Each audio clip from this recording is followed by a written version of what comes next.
Hi, I'm Eleanor from Refuge Design Workshop. In these videos, I invite you to see spaces through a designer's lens, to notice the subtle details and intentional choices that make a space not just beautiful, but truly livable.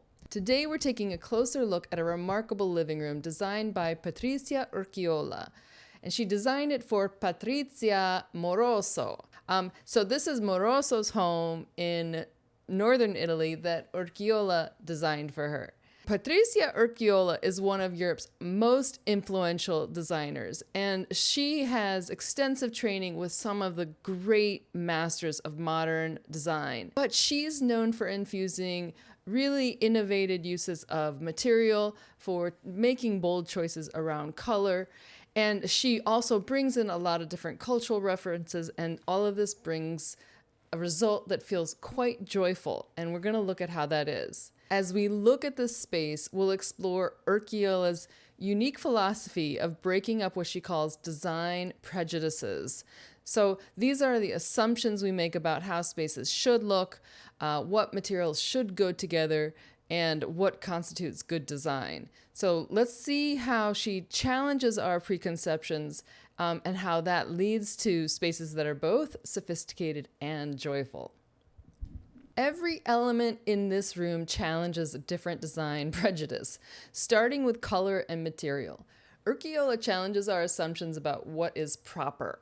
So we have a terracotta red floors paired with a wall that appears black in the shadows but has hints of midnight blue where the light touches it. The blocky yellow chair that's like a little bit of has a Pac-Man-like form that I think is made out of foam, maybe wrapped in leather. It becomes a focal point, but it's not the only focal point. So I love the contrast between this bold and unconventional piece next to this classic mid-century sofa that we see sort of blending into the wall, it's an interesting approach, allowing the sofa to recede into the background while placing these various oddly shaped pieces. The Pac-Man chair, I'm just going to call it that, the snowman floor lamp, also don't know if that's what it's really called, the blobby poof, etc. Placing them like elements in a rock garden. So it seems random, but it's beautifully balanced. And then there's the dark brown poof on the floor, which appears to be like giant faux snakeskin.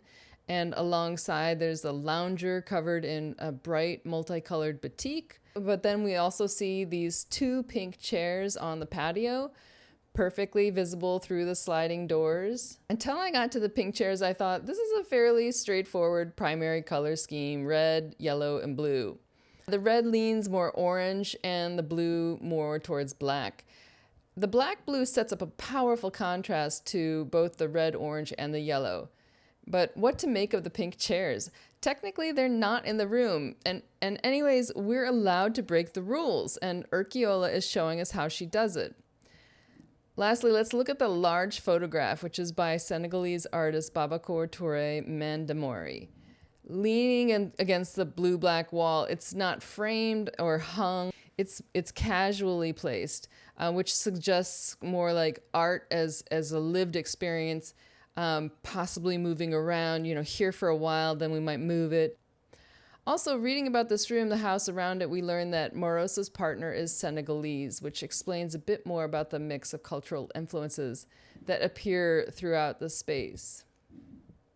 What makes this room feel really inviting, I think that's what makes this room work, in addition to the rule breaking, is Urquiola's humanistic approach. So she has said, when asked about the balance of being a creative director, and designing furniture, designing pieces, designing hotels, designing houses, is that she's also a businesswoman. So how people often wonder, how do you strike that balance between what is marketable versus what you really want to make? And she said, I don't think in terms of consumers or a society of consumers. I think of the world as a place with inhabitants with the same needs as me. So I love how this philosophy plays out in the furniture arrangement. 4 different seating options to accommodate different needs in the room. The need for a formal sofa that provides ample seating. The need for comfort, the need for rest, and of course, the need for levity and novelty and delight.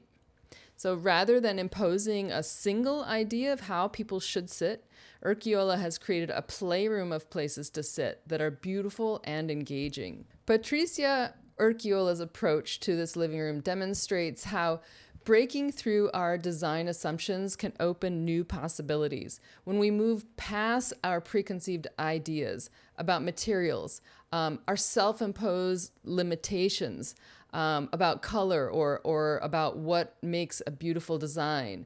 And when we can push through that, we can end up with spaces that are both sophisticated and truly soulful. Thanks for joining me for this closer look at thoughtful design. I'll be back in 2 weeks with another space that challenges convention while creating genuine livability. Until then, I'd love to hear from you. What design conventions are you ready to question in your own space? Until next time.